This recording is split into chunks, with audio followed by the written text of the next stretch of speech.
How's it going, everybody? Bryan, Alvarez, and Dave Meltzer here. Wrestling Observer Radio, August 30, 2023. Figure4online.com/WrestlingObserver.com. Got a lot to get into today. It's Wednesday. We're both back home. Man. We're both alive. We're alive. Yeah. Yeah. Barely right now, but we are. How you doing? I'm fine, but it is worse at night. Like, during the day, I feel totally fine. And then once night comes, I don't feel as good. But I think part of that also is I'm not. I thought that coming back I'd be, no jet lag. Hasn't been like that at all. I get real tired early in the evening, and I'm up at like 6 o'clock, and I can't go back to sleep. And that's brutal because then we do shows late, so I need to get back on my clock. Well, I'm doing this one early, but the thank God. Yeah, it's weird to me too. I mean, the thing that I've noticed is that when I'm writing, I don't get tired. Although sometimes I do, but usually I don't. But when I'm not writing, I freaking I just fall right to sleep. So like watching wrestling has been hard. I just been just trying to catch up on all the stuff from the last week. So I've not really watched much of. I haven't really watched much either. I'll probably be back to normal once this issue's over, because this was a frickin', what a period, what a period. It's just one bad thing after another, but that's life.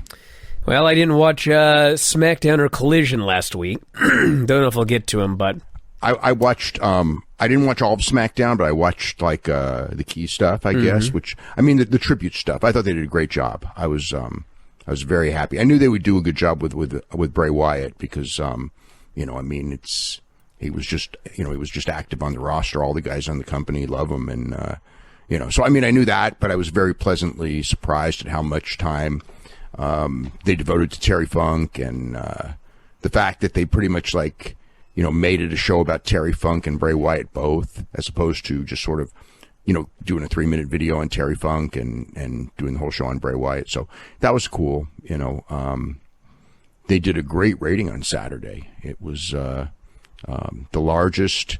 It was the largest in almost 3 years.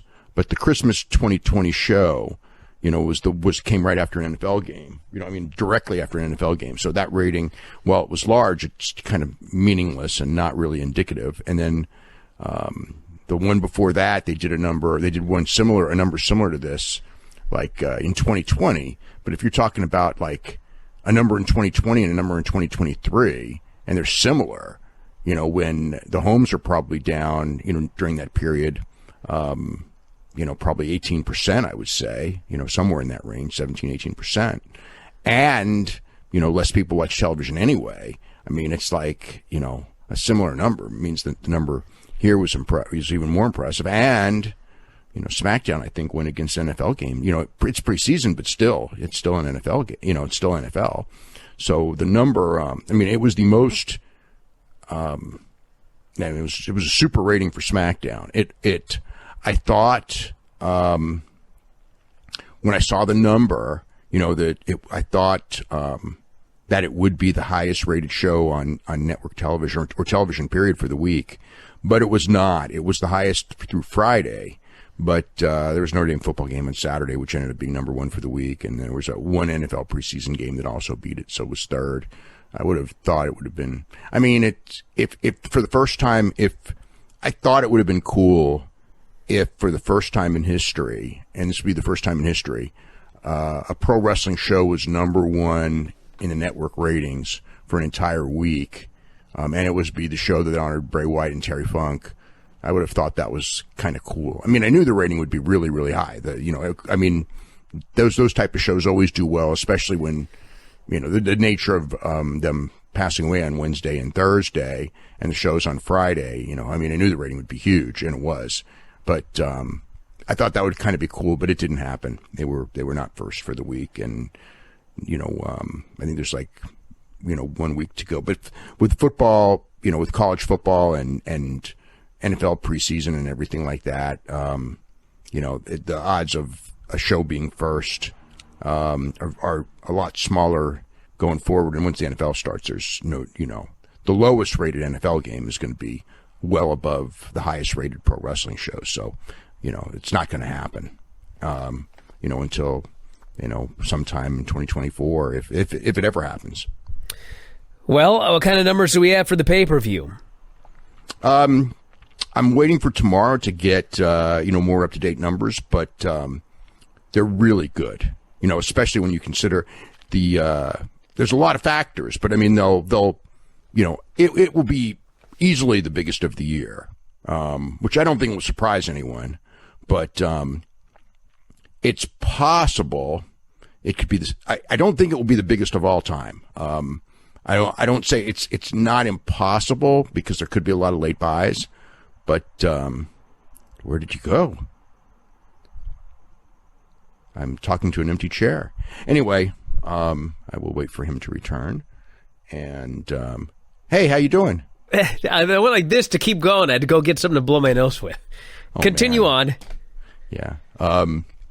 Yeah. I mean, I don't think it'll be the biggest of all time. There's certainly a chance it could be the second biggest of all time. It might end up like, the fourth biggest of all time, but it's going to be one of the biggest that they've ever done. The thing is again, I think that, I would say this show would do really good in late buys, but I don't know that they really hyped the late buys on television tonight that well. But they did show, the pictures of the crowd and things like that. And, I mean, another thing I'll get into in a second, but, there's the factors is the fact that they did this when the show is 9 a.m. on the West Coast and noon on the East Coast, and still we'll end up probably like doing one of the biggest that they've ever done. And when you consider European buys, I mean, one of the things with the European buys is that, they're in prime time in Europe, and usually they're at 1 a.m. So that's a huge advantage for European buys. But, there's almost 90,000 people in that building, whatever the number is, close to 90,000 in that building. And that's probably like most of the people who are buying the pay-per-view are in that building. Now, some of them may want to go and watch the pay-per-view later after being in the building, but most, I don't think, will do that. So, there's ups and there's downs. I mean, as far as like for Europe, the variation and everything like that, because again, it's a much better time slot for European viewers, but Jesus Christ, I mean, they get nowhere near 90,000 pay-per-view buys in Europe. Nothing even close. And I've got to think that a lot, maybe even the vast majority of those people that regularly buy AEW pay-per-views were in that building and not buying the pay-per-view. So, I mean, it's the early numbers are very, very high. That's all. All right. Any other ratings notes since we talked about the SmackDown numbers? There's a lot. Let's see. So, NXT was way down. I haven't seen the show. Was there anything big on the show? No. There was like an appearance by the Street Profits, and there was I knew that. Yeah. But I mean, there were some good things on the show. Like they started the NXT G1 tournament, and we got 2 good matches in that tournament. And but I mean, there was nothing on it that would be like, you're going to draw a bunch of people from, normal Raw and SmackDown viewers or anything like that. Yeah, they did 614,000 and 0.16. So it was down 15% from the Heatwave show, and the lowest in a while. Raw was 1,677,000 viewers and 0.51. I mean, but they were not against an NFL game, so that would be the lowest that they've done not against an NFL game in months, and those would have been the shows that would have been lower than that this year were against, NBA playoffs probably. So it was the Raw rating was on the low end. And it's 4 weeks in a row that the over 50s are way, way down. So it's ever since SummerSlam. So there is a pattern going that, not so much with younger viewers. They're still doing well. But they were down. Let's see, what else? I'm trying to think what other stuff they had. Let me see. Collision was 552,000 viewers and 0.16. So viewers were up, but key demo was down. That was the one built around CM Punk, Darby Allin, Sting, and Hook against Jay White, Swerve, Bryan Cage, and Luchasaurus. What a weird match. But All-Star 8-man, baby. Yeah. Rampage was down, 348,000 viewers and 0.11. It's the forgotten show and everything like that. Plus it went against, I think it went against football. So that doesn't, NFL's preseason.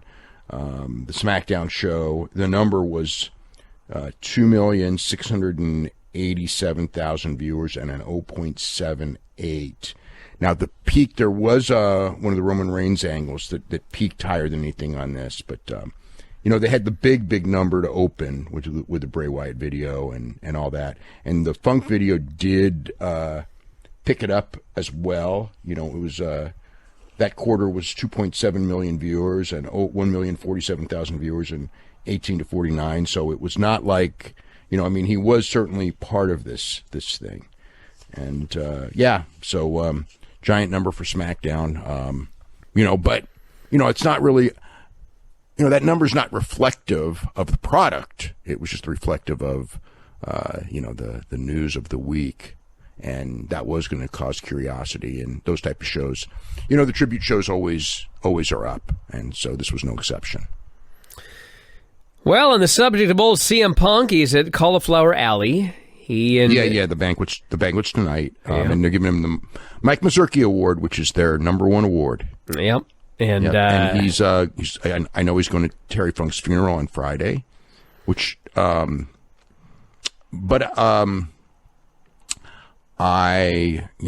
wanted to go and I can't go. I'm kind of bummed. I'm like really kind of bummed, but such is life.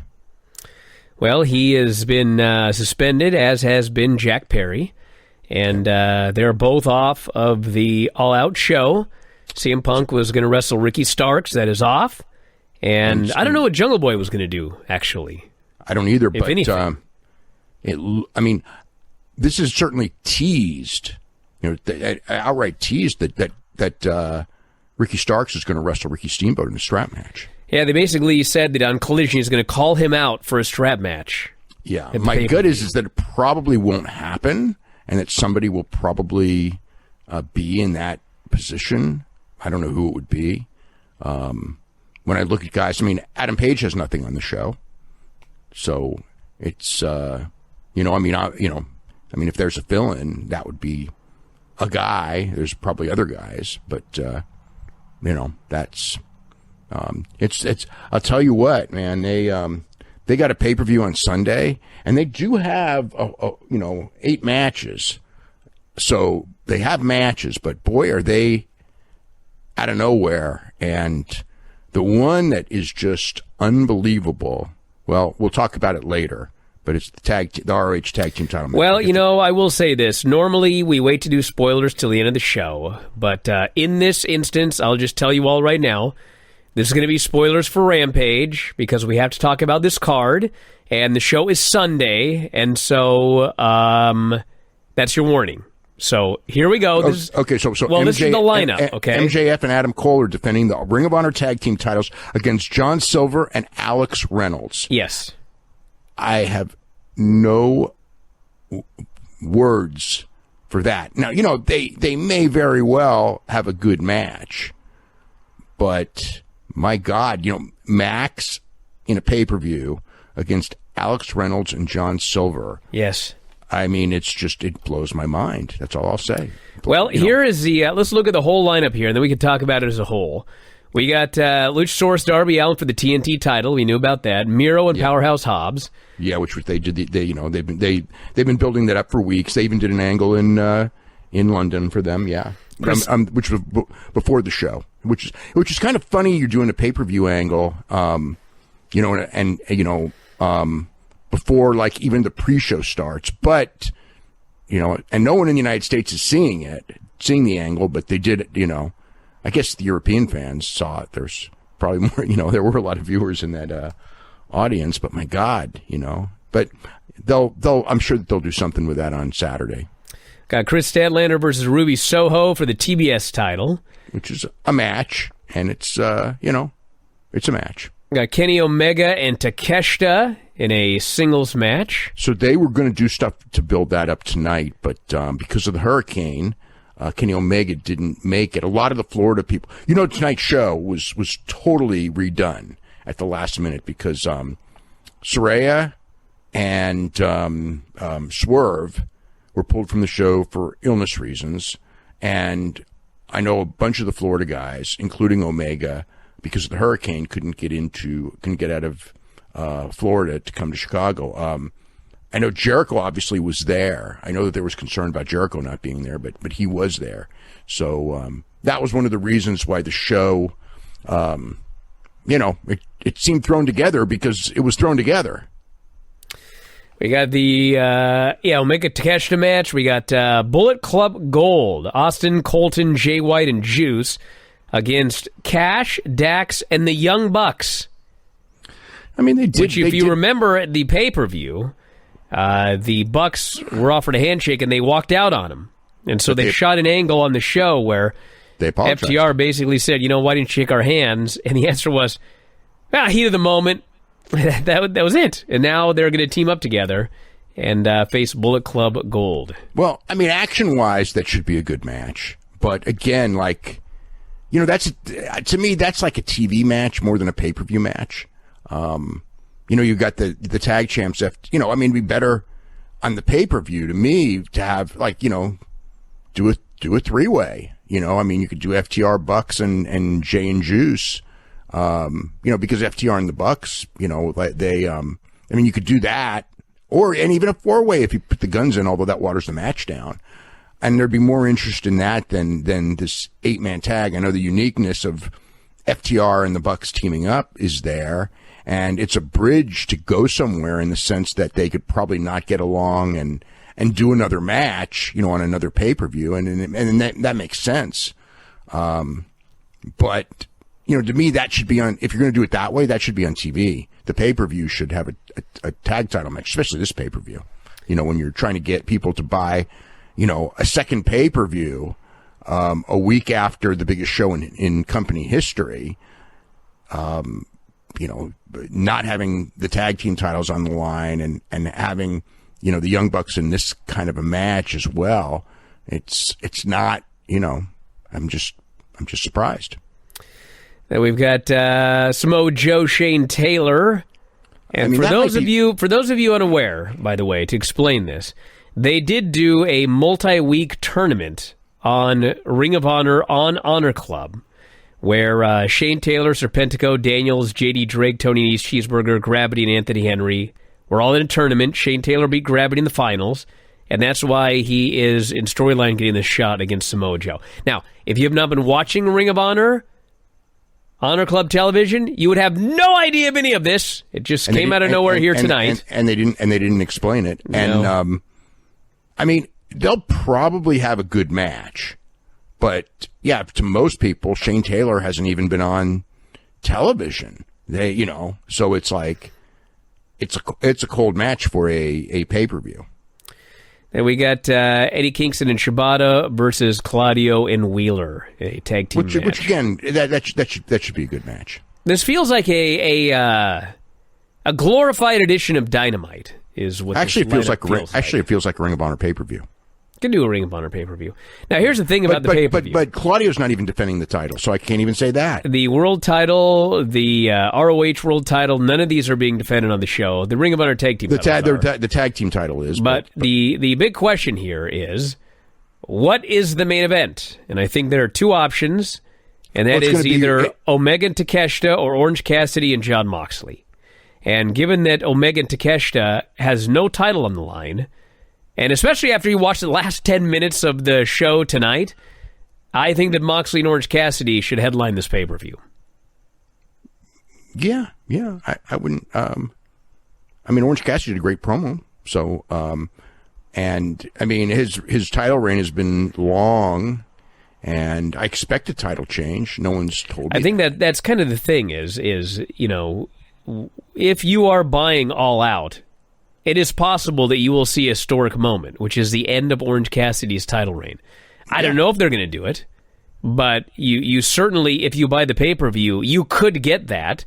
So I think that is as big a hook, or a bigger hook than almost anything else on the show, to be honest. Yeah, but I mean, like you said, like the only two hooks are that and Omega and Takeshita. That's pretty much Those are the two main event. Because, listen, I just don't think you can do Dark Order against MJF and Adam Cole as the main event of the show. No. But Stark, if they're going to throw somebody in there with Starks, but it's a cold match, and I guess using Steamboat in some form to get there. I guess we'll just wait and see Saturday night, like how they put all that together, because I'm still not sure who you could put in there where it would be a bigger match than Moxley and Cassidy or Takeshita and Omega. If you do a great storyline and angle, I mean, it wouldn't be bigger than Moxley and Cassidy. Well, that should main event then. That's the point. Yeah, that should be the main event. Yeah. It'll be interesting. I mean, it is an experiment to see, if this works. That if the pay-per-view doesn't do well, it's not like they won't have had an incredibly successful week, because they could do no pay-per-view buys. And they're still going to do $1 million gate or close to $1 million gate, and, obviously the Wembley speaks for itself across the board. I mean, the biggest show in company history by leaps and bounds. One thing that was so interesting is,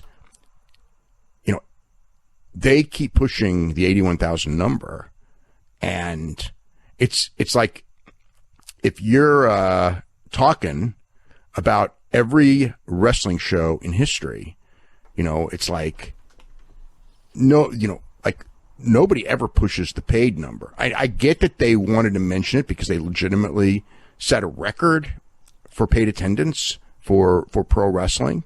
So that's the number you want to focus on. But I mean, obviously, the number in the building was far more than the paid attendance. And, again, if WWE did this show, let's say, when they did a number just under this for attendance, for a total attendance, or for paid attendance, I should say, for WrestleMania 32, I mean, they announced 101,000 people. So, it's funny you mentioned that, Dave. Yes. So AEW, I'm not saying that they should have lied and said no, but here's my question. This is a totally so. AEW has set the record for the largest paid attendance for a wrestling event in history, okay? And the largest total attendance except for the shows in North Korea. Sure. But they're hyping the paid attendance, okay? Yes. So, that WWE is going to very much want to break the record. Okay? Absolutely. So it's very difficult. It is. But here's my question, okay? They're not going to do a WrestleMania next year. Well, here's my hold on. Wait. Let me ask this question, dude. Hold on. Let me say this. They will claim next year that they will claim like 150,000 people. Okay, that's fine. But here's my question.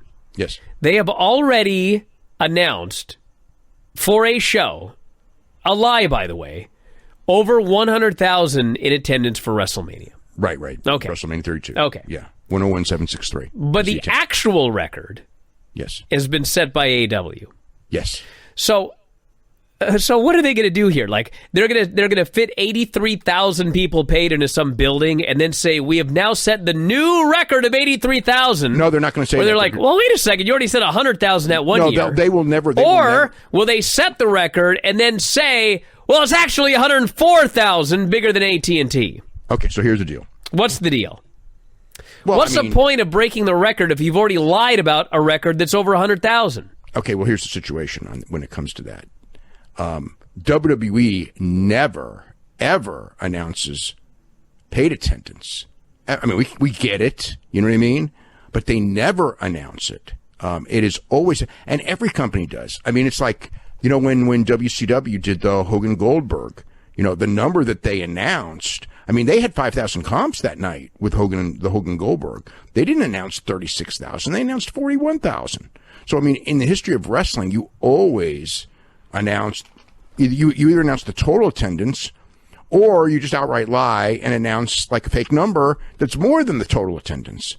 So it's like announcing the paid attendance is something that nobody does. So it's kind of weird. Like people keep hearing this 81,000 number and that it's a record because, I mean, they've announced more than that for many, not many shows actually. But WrestleMania 3, WrestleMania 32, actually those might be the only ones, that they've actually announced more, but they have. Well, yeah, even the actual number of people in the building, 90,000 people in the building. So, okay, well, you for some reason have to break that record because you're WWE, but you've already announced 100,000. You've already lied about the number. So what's the point of actually breaking this record if you've already just lied about a number that's already bigger? Just for your own personal edification? No, there's not anything to any of this because the fact is that they've not said a word. And so to their fan base, but in their world, they still have the record. Sure. Because that's what they've announced. So why bother fighting to break it? There isn't going to be one. There's no. Oh, they're going to try and do somewhere. They're going to try and get 83,000 somewhere. How can they do that? They're going to try. But they're not. No, they're not because they're not. There's only a few places that they could run, and those places, which would be giant college football stadiums, those places aren't going to be paying them money to get a WrestleMania. So it's like they could go to Wembley, but the problem with going to Wembley is that you'd have to have no stage, and you can't do WrestleMania with no stage. Not no stage, but a stage they have to do a stage essentially the size of what AEW did. I mean, could they sell more tickets if Wembley held 200,000 people than AEW? I mean, for WrestleMania, for a one-day WrestleMania, they could for sure. For a two-day WrestleMania, probably, but who knows? I mean, I think they probably could. But the point is that as long as they have that stage, they can't break that record. And plus, they're, I mean, that's the deal. I mean, they'll announce. I mean, if they would do a WrestleMania there, they'd announce 100,000 people. But to actually have 90,000 in the building, the only way they could, they couldn't do it. They couldn't sell more tickets without, eliminating the stage. And you can't do that for WrestleMania. I mean, you could, but they're not gonna. So where do you go? I mean, they already went to AT&T, they went there, last year. So they're not going to go back there for the next couple of years. SoFi, the most they could get in there at SoFi because was, what was it, 63 and 64, were the paid. So that's not even close. And then SoFi is one of the bigger stadiums. So there's nowhere to go. I suppose they could go to that stadium in North Korea, but they're not going to do that one either, and they wouldn't, unless the government ordered everyone to appear. It's not like there's any wrestling fans there that are going to go. So, I mean, just the nature of what they do, it's going to be a very difficult record for them to break because I don't know the building. This year in Philadelphia, they're set up for 57,000 both nights. So that ain't breaking any records, I mean, they're going to, I shouldn't say any records. They're not going to break an attendance record. They will break and already have broken the 2-day gate record. And their gates for both shows are actually bigger because the ticket prices, are averaging $240 a shot. But but I mean, as far as the individual attendance, it ain't going to be WrestleMania this year ain't going to come close. And then the stadiums that they're running, that they're going into later, none of them are big enough either. So, essentially, this record, I'm not saying, it may stand for a little while. I mean, I suppose that there's something that they could do. I mean, maybe, I don't know. I don't know what the capacity of Tottenham Stadium is. They already know they can't do it in Cardiff. So yeah, I think this record may stand for a couple of years, maybe longer. We've got a WWE show on Saturday in front of 12,000, which is not a record. Becky Lynch will be facing Trish in a steel cage match. Yep. You've got Seth Rollins versus Shinsuke Nakamura for the world title, Rhea Ripley and Raquel for the women's title, Austin Theory, Rey Mysterio for the U.S. title, LA Knight versus The Miz, and Kevin Knight and Sami Zayn versus Finn Balor and Damian Priest for the tag titles. Kevin Owens. This card is actually very, very weak as well. I mean, you're talking about Nakamura, who just started getting a push, and Rollins, and the tag title, which is the tag title is a match that we see every single Monday night, basically on Raw. Not a Steel City street fight. Yeah, well, whatever. Yeah. But I mean, I don't want to say it's weaker than the AEW show, because you do at least have a world title match. But it's certainly well below the usual star power. I mean, you got no Roman Reigns, no Usos, no Solo. I mean, they may add something on Friday, I suppose. They may do something with Jay. I mean, with Jimmy. I mean, I don't think Jimmy and Jay's on this show. But it's possible that Becky and Trish headlines. No. They're going to. I would say that the headliner, unless they add something big at SmackDown, I would think the headliner's Rollins and Nakamura, or the tag title, one or the other. We shall see. Well, the last Becky Lynch and Trish Stratus match, as you remember, was not that good. Well, it's a big cage match, building up big. They can do a cage match, but they're not going to put them in. I would be very surprised if they put them in the main event spot. Not that it matters. I mean, it doesn't matter. You can do whatever you want. All right, the Seattle AEW pay-per-view. Yeah, so if you remember, it's a tribute to Antonio Inoki, and Tony Khan brought up, I mean, basically, if you're tribute to Antonio Inoki, you're going to think there's going to be a bunch of New Japan guys. But New Japan has a show at Korakuen Hall that same day, and Tanahashi, Okada, Naito, they're all on the show. So none of them can be on this show. The only people who are not, as far as the big names who I guess would be a possibility would be Hiroki Goto and Yoshihashi, who, they're good, and actually they're a really good tag team, but they wouldn't really mean anything. And then Will Ospreay is not on that show. I mean, even Jeff Cobb's on the show. So, I mean, basically it's, they could bring in Will Ospreay. But yeah, I would have, it's interesting that they did a pay-per-view. There, two things are interesting. They're doing a pay-per-view honoring a New Japan, the founder of New Japan Pro Wrestling, and none of the top New Japan guys are going to be able to be on the show. And far more important, this pay-per-view's on a Sunday. So, I mean, we were wondering, and I still don't know what they're doing on that November 18th deal, because, what do they do about, November 18th is a Saturday, I believe. And, they have Collision. So I don't know how they're going to handle it. This one, they're going to do a Collision in Seattle on the Saturday, and then the pay-per-view's on a Sunday. So they're going head-to-head with Sunday Night Football on a pay-per-view, which Tony Khan, I mean, he's wanted to avoid UFCs, UFC pay-per-views. You can't avoid UFC completely because they're on every week. But he's wanted to avoid big UFC shows. He's wanted to avoid, they did the one show against Jake Paul fight in, which was in 2019, the Full Gear 2019, which was by far the lowest pay-per-view number they ever did. So, I mean, Tony saw that and took that as, we can't be going up against something like that. So the NFL on free TV is giant. So, I'm surprised that he's going with a Sunday, but there's probably no alternative. I mean, because they got Collision on Saturday night.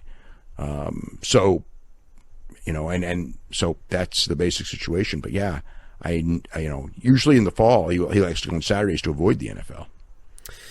So, what's interesting about this is at that press conference after the show, Tony was asked about this, New Japan, and he said, yeah, we've talked to New Japan about this show. Yeah, well, of course they have. They're not going to do Antonio Inoki and not have to. Well, I know, but my question is, shouldn't New Japan have said, we can't have anybody that day because we got a show? Well, right? I'm sure they told him that. I mean, the card's already out. I mean, it is what it is. I mean, I'm sure that they know that they're not going to get Okada, and they're not going to get Naito, and they're not going to get Tanahashi, and they're not going to, I mean, those guys, Hiromu Takahashi, all those guys, they're all, booked on, in Japan. So that's not a secret, and that's already known. So we'll see what happens. I mean, it's interesting, honoring Inoki. I mean, certainly Inoki is more than a big enough star to honor. I mean, he's only, I tell you what, when I did the bio of him a year ago when he passed away, when I was done with that bio, it was pretty clear to me that he was the biggest star of our lifetimes. I mean, he's much bigger than, if you really look at what he's done, where he's been.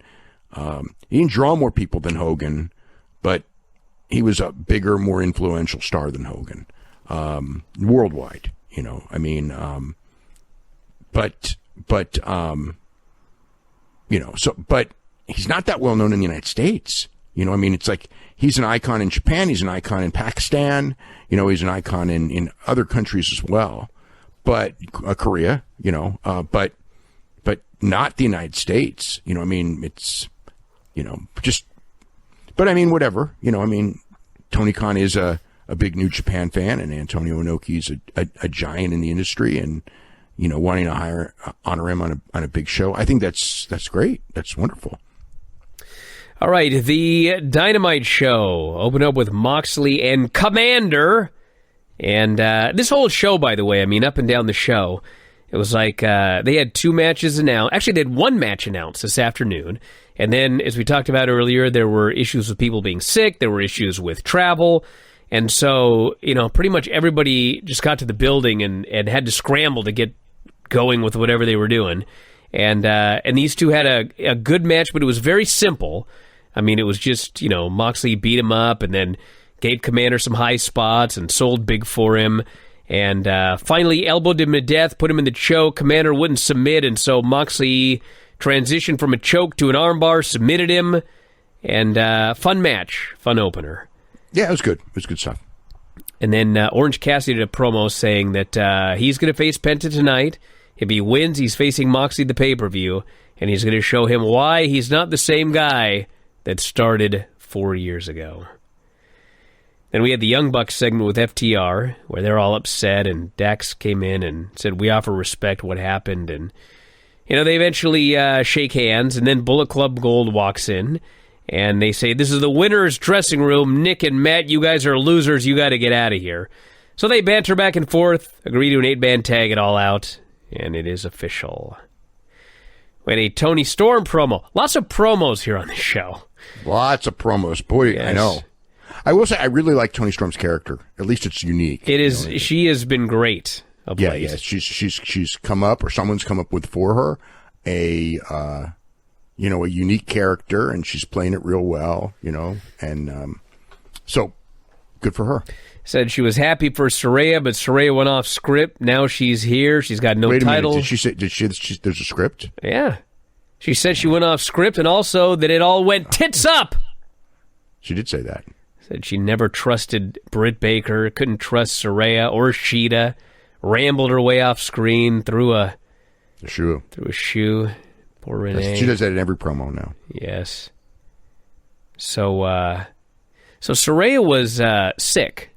Saraya was sick, yes. So when I was watching the pay-per-view, the finish of the match was Britt had Shida in the lockjaw. Yes. Shida was the champion at the time. Yes. And then Saraya got the pin as Britt had her in the lockjaw. Right, with the Rampage. So I thought, well, it's got to be Saraya and Britt at the pay-per-view. But they didn't go in that direction at all on this show. Not even a hint. Well, so probably maybe that's not the match. Well, probably because Saraya probably can't defend on Sunday. Well, because they already advertised her for Collision. She's going to be on Collision? They announced her for a match live on Collision. Okay, well, if that's the case, then maybe they'll set up. Then maybe they'll add Saraya and Britt. I guess they might. Yeah, they could still. There's no reason they're not not, neither of them are in a match on the show, they could conceivably add that. So then Jericho came out for a promo, mentioned how great the weekend was. The shoot, biggest paid attendance of all time. Talked about the concert. We discussed going to that concert. Yeah, but man, that was a rough night, dude. Friday, yeah. Well, we got my phone messed up. That wasn't that rough of a night. We wouldn't have made it, is my point. We could have. Well, if we'd planned to go, we could have made it. Well, if your phone hadn't died. If my phone hadn't died, I was actually planning on going. Yes. Still working? Yeah, phone's fine. Okay. It's about the only thing that's good, but everything else is frickin' messed up. Well, Jericho calls out Sammy, and he says, I'm not happy with how everything went after the match, and essentially he's putting over Sammy, and, we're friends and everything like that, and offers a handshake, and then he goes, I keep replaying this match in my head. What could I have done differently? Maybe I could have pulled the tights. Maybe you could have hit him with that bat a little harder. And Sammy's like, what? And Jericho says, you could have hit him with that bat a little harder.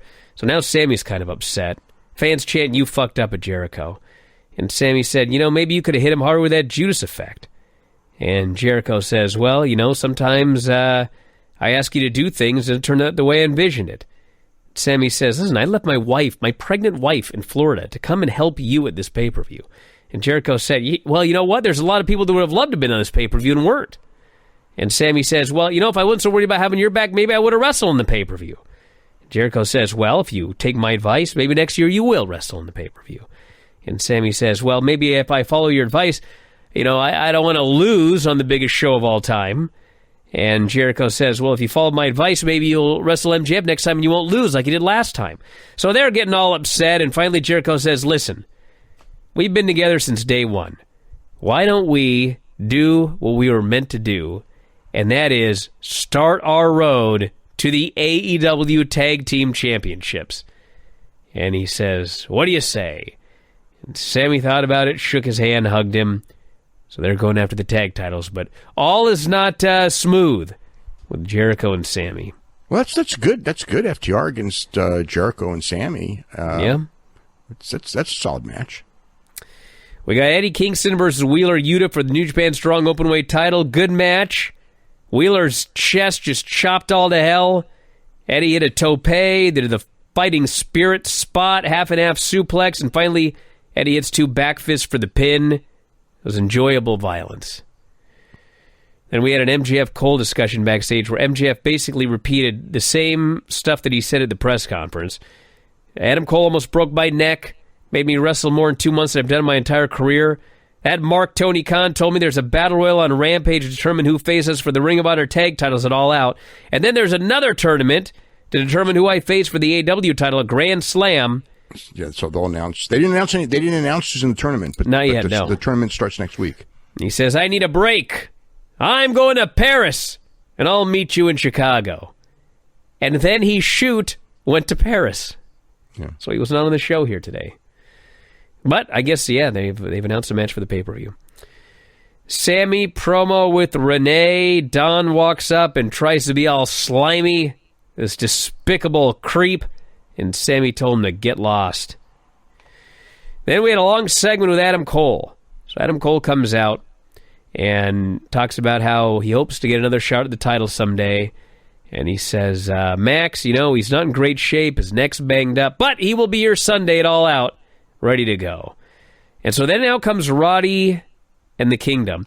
By the way, you know who I saw in the airport Sunday?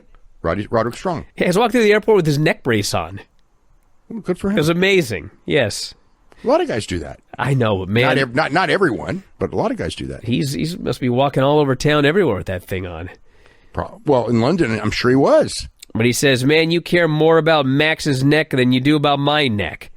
Cole says, are you just listening to these guys or what's up? And then Bennett's all angry. He goes, these guys? You and I wrestled a decade ago. We got each other a job in Ring of Honor. We were like this forever. Bonded for life. You were at my wedding, hosted my bachelor party. But you care too much about what these idiots think about you. And then Taven said, you needed the Kingdom to take over Ring of Honor, and then you just left for Bullet Club for the T-shirt money.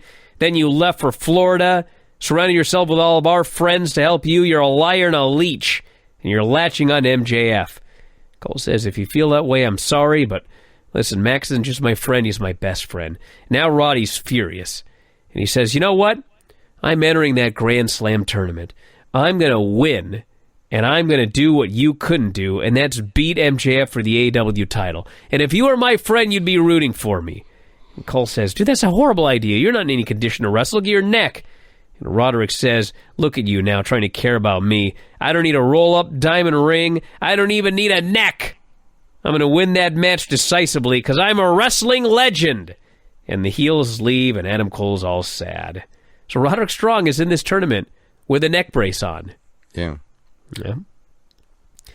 We had Chris Statlander, Hikaru Shida, and Britt Baker versus Nyla Rose, Emi Sakura, and Marina Shafir. This is a totally random match. Yeah. And Chris hit the tombstone on Marina and pinned her.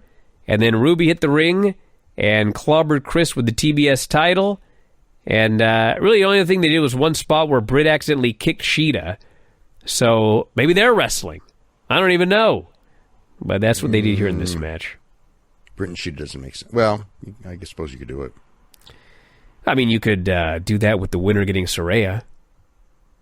When? Friday? Saturday? I mean, at the pay-per-view, if Saraya's not ready? I don't know. If Saraya's not ready, you could do that, sure. We had a segment with Don, and Don's got this video board, and he's explaining to Cash, and he goes, I'm going to tell you about all of Kenny Omega's injuries. Here's an x-ray of his knee. No cartilage. Those were, by the way, those were legit. So he goes, make sure you work on, like, the dragon screw on his cartilageless knee. And then he goes, his neck. C4 through C something or other. Man, they're all bad. So make sure you hit that knee right to the chin. And then he explains, and then his hernia.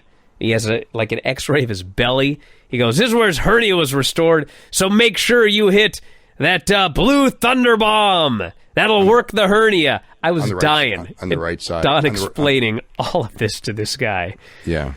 So they're scouting. They're scouting. So then Acclaim and Daddy Ass come out. And Daddy Ass, they do the rap, they do the music. Then Daddy Ass calmly says, can we cut the music? We're short on time. We got to get this done fast.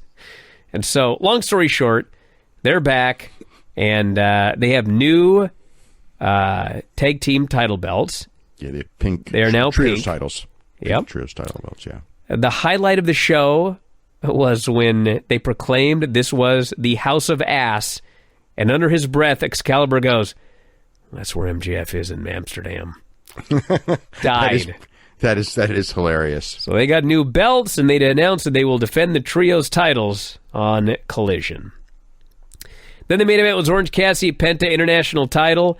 Another great Orange Cassidy match. Yeah, this was really good. This was so good.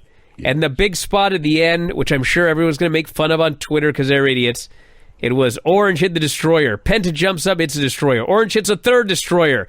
Penta then grabs him, hits Made in Japan. They both collapse. They're dead. Orange finally kicks out of that. The place goes haywire. He tries the punch. Penta kicks the hand. Eventually hits the package piledriver on the apron. Hits the armbreaker in the ring. Hits another package piledriver. Everybody thought it was over. Orange kicks out. Puts him in a crucifix, pins him. Place goes crazy. And then Orange Cassidy grabs a mic. And he sits in a chair and he says, I don't like to talk, but here I am. I am so tired. My body hurts. Every single time I have a title defense, the backpack gets a little heavier. But you know what? I'm here. I'm wrestling. I'm defending the international title because this means everything to me. This is what AEW is. It's about putting a person who was told you'd never do anything, you're too skinny, you're too short, you're too different. But I'm here as the champion. I will continue defending my championship for as long as I want. There's nothing anybody can do to take it from me. And Moxley, you better show up with more than a fork because I'm always going to be the international champion because I'm freshly squeezed Orange Cassidy and I do not have a catchphrase. And Moxley comes down to the ring, and he gets in the ring, and he slaps Orange. Orange slaps him. They have a stare down. This thing felt so hot when the show went off the air. They did a great job. The match was great. The promo was great. The stare down was great. I was like, man, they pulled it together here at the end.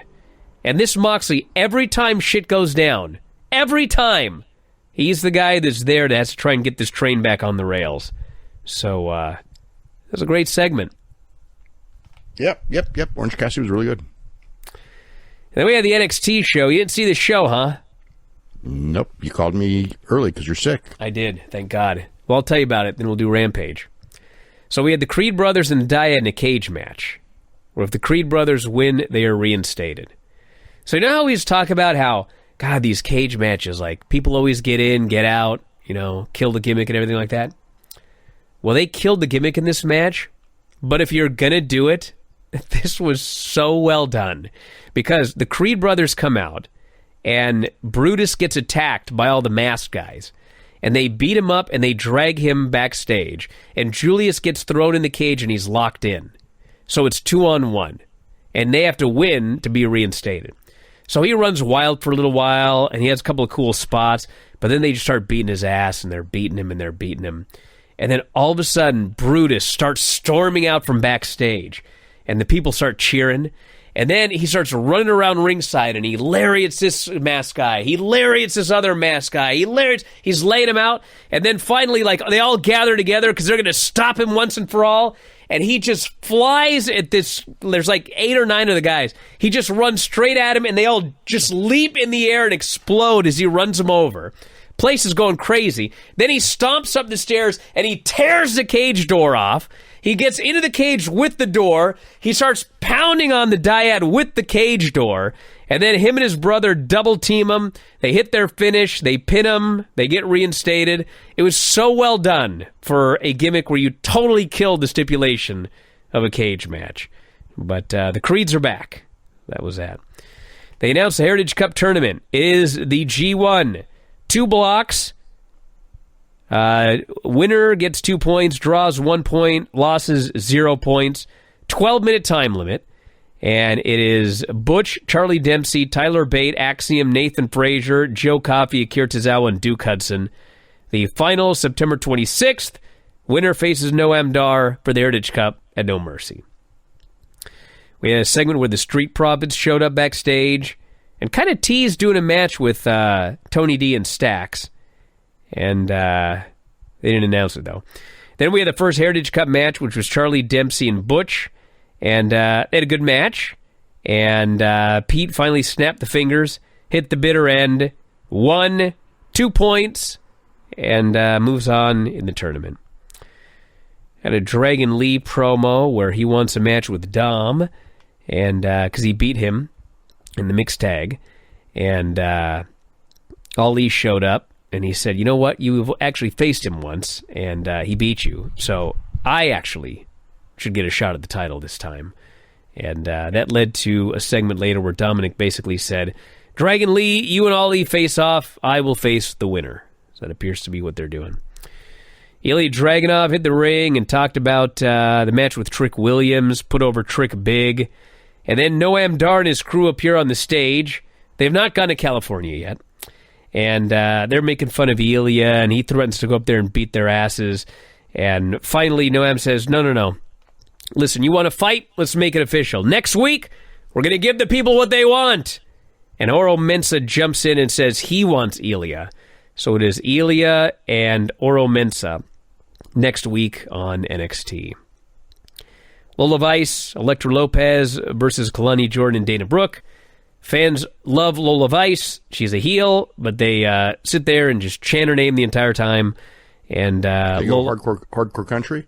No, it's not. That was far, far worse than them just chanting for her. Lola and Elektra double team Kalani, pinned her. This made Dana very angry. Then we had a segment with Trick and Carmelo.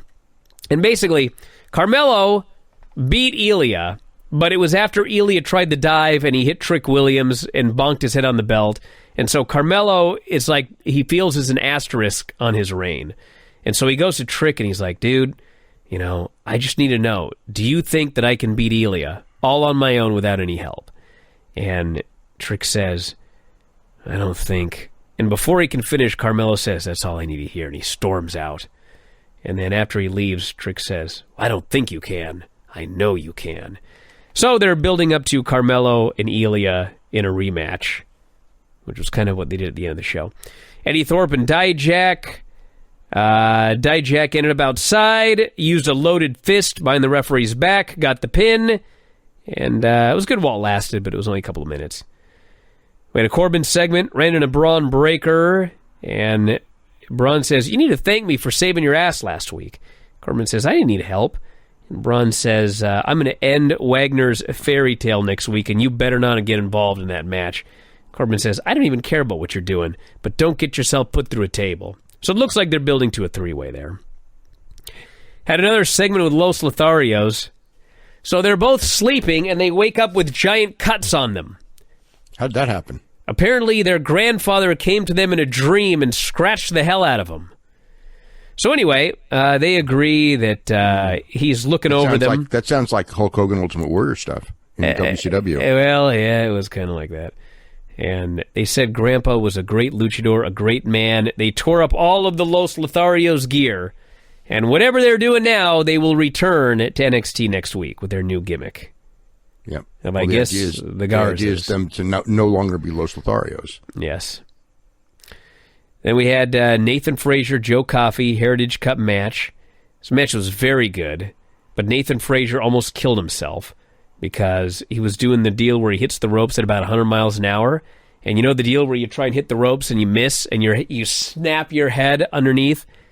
Man, he snapped his neck. I saw that spot. God. And then... It was scary. Yeah, so he's and they do a quick spot, and then all of a sudden he's running the ropes at 100 miles an hour again like nothing ever happened. So wasn't gun shy afterwards. And he hit the super kick. He missed the Phoenix Splash. Coffey hits the lariat, pins him.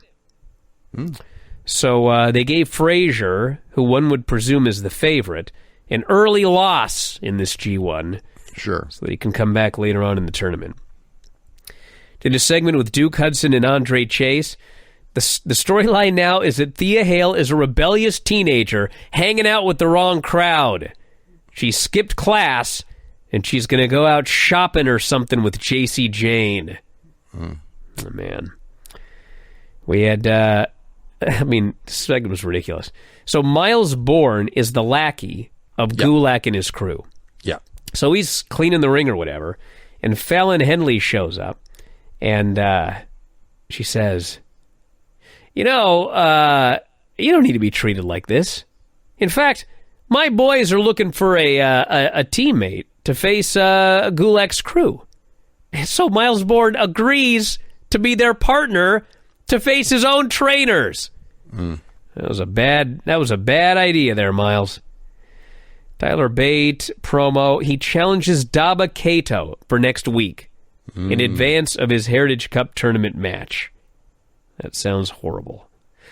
And then main event was Kiana James, Blair Davenport, Gigi, and Roxanne in a four-way. And depending on who was in there, it was good or not good.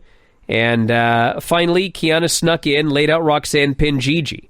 So it was number one contenders match. So next week, it is Tiffany Stratton versus Kiana James in a heel versus heel match for the title. And, they've been teasing very strongly that Becky is going to show up at NXT. So, they'll either announce it or maybe she'll just be there next week. But I think this is just kind of a placeholder match to get to whatever they're doing with Tiffany and Becky. And then the show ended with Carmelo storming HBK's office. He wants that match with Ilya. And that was the show. Some good wrestling on the show. Especially that tournament looks like it's going to be one of the better things in NXT this year. Because everybody has to wrestle everybody, and there's a lot of good workers in the tournament. So far, so good. All right, take us through the rest of Rampage. Rampage, just the Battle Royal. Dark Order won. Let's see, it was like 12 minutes, nothing special. A 12-minute Battle Royal? Yeah. Wow. Let's see, Final Four. Trent low-bridged Kyle Fletcher, who went over, so Aussie Open was eliminated. And then Trent eliminated Mark Davis, and John Silver. Let's see. Anyway, they dumped John Silver dumped Trent Beretta, and they won. Ozzy Open attacked Jericho at the announcer's table, and Sammy Guevara made the save. So Sammy Guevara and Jericho probably against Ozzy Open. I would say most likely. Well, Jericho in his promo did basically say, like, let's start our journey to the tag title. So I presume they're going to go through a bunch of teams before they get the FTR match. Yeah. So that could be pay-per-view. That could be... Grand Slams coming up? Probably wouldn't be Grand Slam. Could be TV. By the time they get to Grand Slam, they should be past that feud. Nick Wayne and El Hijo del Vikingo beat Gringo Loco and Kip Sabian. People knew Gringo Loco, reacted real big to him. Vikingo hit a 630 senton on Gringo Loco for the win, 7.5 minutes. Adam Page beat Bryan Keith. Bryan Keith is a good wrestler, but this was a 3-minute match, and Hangman won it. And Willow Nightingale and Sky Blue beat Anna Jay and Taya Valkyrie. What happened there? Sky Blue hit Code Blue to win it, and that, I believe, was it. All right, everybody. On that note, we got to wrap it up for today. New Observer is going to be out at some point here soon, presumably. It'll be out tomorrow. And, we've got a bunch of shows up on the front page. We're kind of getting back to normal here, and we'll have a lot this weekend with 2 pay-per-views. We're getting back to normal? Yeah, 2 pay-per-views. Well, we're in America, so we're at least there. But, 2 pay-per-views this weekend, so we'll have a lot to talk about. Yeah. And that's it. We'll talk to you again after a while.